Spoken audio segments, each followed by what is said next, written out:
Welcome to the second episode on NASA's Big Secret. This episode will focus on revealing the ancient Martian prime meridians and coordinate systems. Unless you are aware of these prime meridians and coordinate systems, you will miss out on being able to detect much of the artificiality in the layout of structures on Mars. NASA's present Martian coordinate system uses the center of the Airy-0 crater as the location of its prime meridian on Mars. The planetary sphere is divided into 360 degrees, so you can travel completely around the planet by going 360 degrees either in the westerly direction or the easterly direction from this prime meridian. The Airy-0 crater is located 5.1 degrees south of the equator and is only 500 meters in diameter, so it is too small to be seen on this global map since the pixel size of the map is considerably greater than the diameter of the crater. I have drawn a vertical white line on the planetary surface from the south to the north poles to show you the location of the Airy-0 prime meridian. An arrow points to the location of the Airy-0 crater itself. If we go south a few degrees, we can readily see that the Airy-0 prime meridian is east of the Argyre Basin and west of the Hellas Basin. The Airy-0 crater is shown as the upper crater in this high-resolution picture from the Mars Global Surveyor satellite. Since the choice of the Airy-0 crater as the prime meridian has absolutely nothing to do with the ancient civilization that once inhabited the planet, this prime meridian will not be synchronized to any of the artifacts that the Martian civilization has produced. It only serves to distract us from seeing some very obvious evidence of the artificiality of important sites. I am now going to show you the prime meridians that the ancient Martians used. The ancient Martians did not simply use a single prime meridian like NASA. They used several simultaneously. I have identified no less than 8 of them. The discovery of these meridians was a combination of good luck and careful examination of the surface of Mars from high-resolution Mars Orbiter Laser Altimeter maps, which I found to be the most faithful to the actual data. The first prime meridians that I will show you are a pair of prime meridians associated with the Airy-0 crater. The Airy-0 crater is a very important 95-kilometer diameter crater which lies about 3,500 kilometers northeast of the Tharsis Mons at a latitude of 27 degrees north. It is named after the Russian astronomer Vsevolod Sharonov. The reason for beginning with the Airy-0 prime meridians is that one of the prime meridians has a structure that is easily identified as a symbolic marker for a prime meridian. The other prime meridian can be located with an accuracy of plus or minus 1/2 of a degree. If we look at the northwest side of the Airy-0 crater, we can see a downward pointing arrow in the landscape. I have drawn a red circle around it. Let's zoom in a bit. Here we can see a couple of faint, straight, dark lines, which probably represent trenches. I will point them out with red arrows.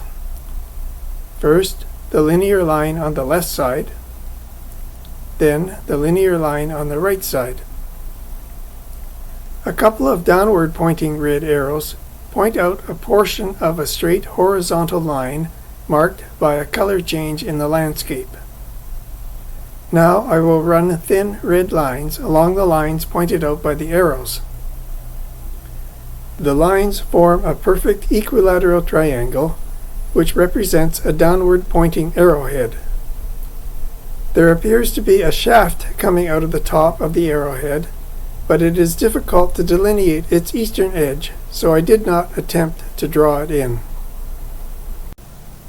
We can now see how the southern tip of the triangle sits on the northwest perimeter of the Airy-0 crater.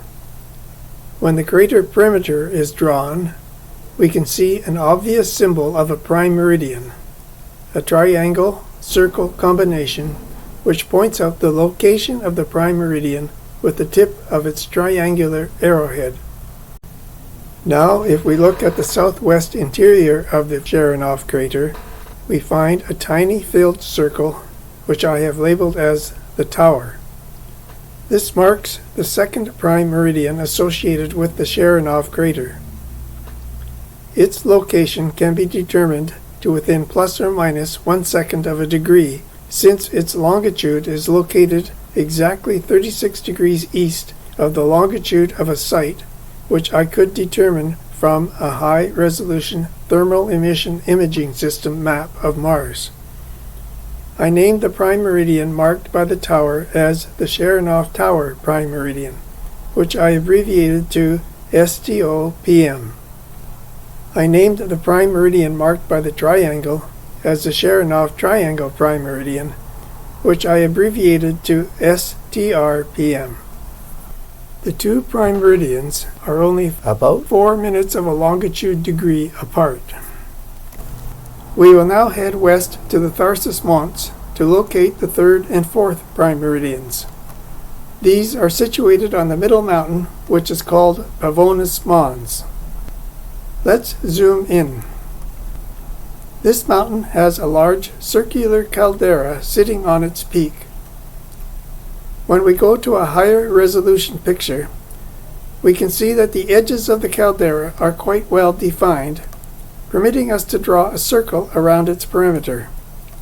The center of the circle marks the third prime meridian, and it is located exactly 54 degrees of longitude west of the Airy-0 Tower Prime Meridian. The fourth prime meridian is located about 64 kilometers north of the center of the caldera.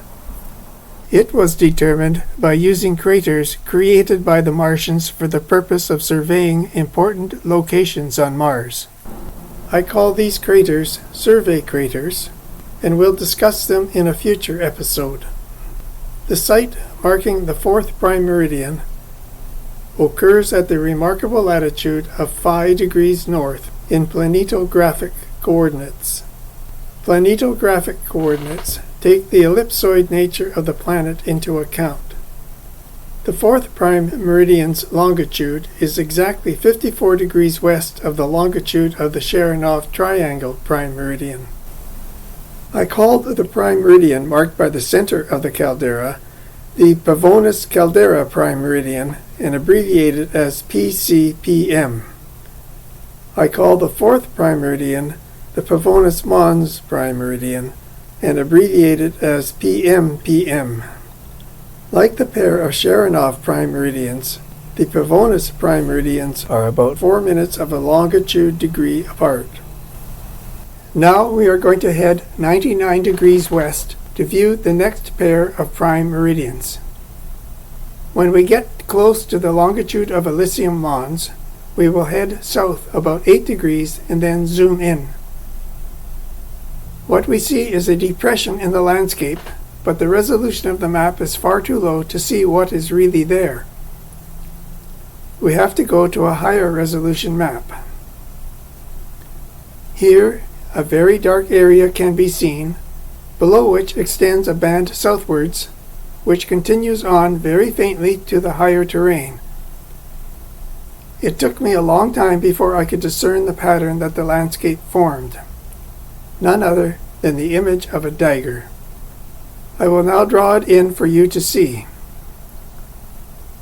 The northern part of the image forms the hilt of the dagger, and the southern part forms the blade of the dagger.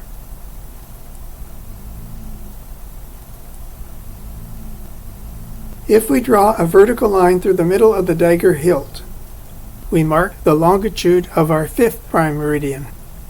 It lies exactly 99 degrees west of the Pavonis Mons Caldera Prime Meridian. Just to the west of the midline of the dagger hilt, there is a bright area which is at the level of the western extension of the hilt. I will now mark the center of the bright area with a red cross. The red cross marks the longitude of the sixth prime meridian and it lies exactly 99 degrees west of the Pavonis Mons Prime Meridian. The longitudes of the 5th and 6th prime meridians are about 4 minutes of a degree apart. I call the midline of the dagger hilt the dagger midline prime meridian and abbreviate it as DMPM. I call the peak of the bright area the dagger peak prime meridian and abbreviate it as DPPM. Now, since the location of the 8th prime meridian is just west of the dagger prime meridians, I will discuss it before showing you the 7th prime meridian. The 8th prime meridian is aligned with the western edge of a crater just west of the dagger. I will mark it with a long vertical yellow line. This prime meridian is exactly 1 degree west of the dagger peak prime meridian and 100 degrees west of the Pavonis Mons prime meridian. I call it the crater edge prime meridian and abbreviate it as CEPM. Now we will examine the location of the 7th prime meridian. First, we will go to the location of Elysium Mons and zoom in a bit.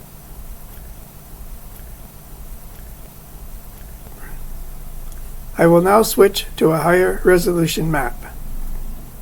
The 7th prime meridian occurs near the peak of Elysium Mons at a latitude of about 29.49 degrees north.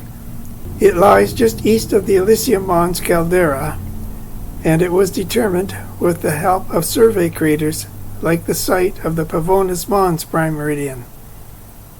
I will mark it with a yellow cross and also draw a vertical line at the longitude of the crater edge prime meridian. I call the 7th prime meridian the Elysium Mons prime meridian and abbreviate it as EMPM.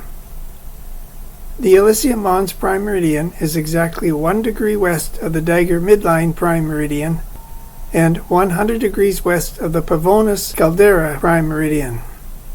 The longitudes of the 7th and 8th prime meridians are about 4 minutes of a degree apart. Now that I have shown you the ancient Martian prime meridians, the next topic deals with ancient Martian prime latitudes. You never hear of the term prime latitude, since all latitudes on the planet Earth are just assumed to be in reference to the equator.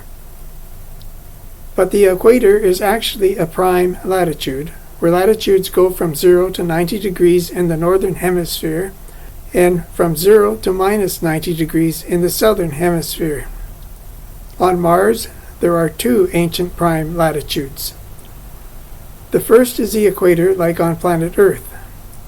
The second prime latitude is located with survey craters, which mark its position on Airy-0 Mons, the most southern mountain of the 3 Tharsis Monts. I will indicate the surveyed location with a red cross. The latitude of this location is 8.0895 degrees south, which is within 3 seconds of a degree of 5 phi degrees south, a very significant sacred geometry number. I call this latitude the Airy-0 Mons prime latitude. I will now draw the Airy-0 Mons prime latitude line through the red cross. If we zoom out, we can now see how this prime latitude is positioned around the planet.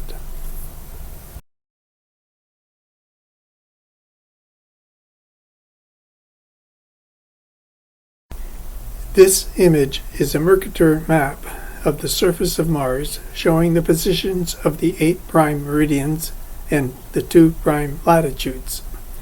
Each of the vertical lines is actually composed of 2 lines, since the resolution of the map is too low to separate pairs of lines, which are only about 4 minutes of a degree apart. Starting from the left, the first line shows the position of the crater edge and Elysium Mons prime meridians. The second line shows the positions of the dagger prime meridians. The third line shows the position of the Pavonis prime meridians. And the fourth line shows the position of the Airy-0 Crater Prime Meridians. The horizontal lines show the positions of the equator and the Airy-0 prime latitudes. This table summarizes the prime meridians. If we use the crater edge prime meridian as the initial prime meridian, 3 other prime meridians are at very significant integer longitudes from it in the easterly direction. Thus, the Dagger Peak prime meridian is at 1 degree east, the Pavonis Mons prime meridian is at 100 degrees east, and the Sharonov Triangle prime meridian is at 154 degrees east. If the Elysium Mons prime meridian is used as the initial prime meridian, then the Dagger Midline prime meridian is at 1 degree east, the Pavonis Caldera prime meridian is at 100 degrees east, and the Sharonov Tower prime meridian is at 154 degrees east. If NASA coordinates are used for these sites, none of the longitudes appear to have any significance. This is how NASA hides the artificiality of the layout of structures on Mars. Another important concept which I have discovered is the fact that the ancient Martians used several different degree systems to measure longitudes and latitudes on Mars. On planet Earth, we divide the circumference of the planet into 360 degrees. The Martians used this system as well. However, they also used several other degree systems simultaneously. One of these systems divided the planet into 320 degrees, so that each degree was equal to 1.125, or 1 1/8 of our regular degrees. I call this system the big degree system, and used the double degree sign to indicate when degrees are big degrees. Another system divided the planet into 288 degrees, so that each degree was equal to 1.25, or 1 1/4 of our regular degrees. I call this system the sacred degree system, and use the triple degree sign to indicate when degrees are sacred degrees. A 4th degree system used the length of arc that the equator makes as it travels a distance equal to the size of the radius of the planet. This arc length is called a radian, and the equator covers a total of 2 pi radians for a full circle around the planet. Each radian is equivalent to 57.2958 regular degrees. The abbreviation rad is used for radian. In addition to these alternate degree systems, there is much evidence to indicate that the Martians used degree systems that doubled the number of degrees by having the size of regular, big, and sacred degrees. Thus, for instance, they used a 720 degree system as well as a 360 degree system. For radians, since the radian was a very large unit, they would use units of 1/50th the size of a radian. Thus, 360 regular degrees would be covered by 100 pi of these mini radians.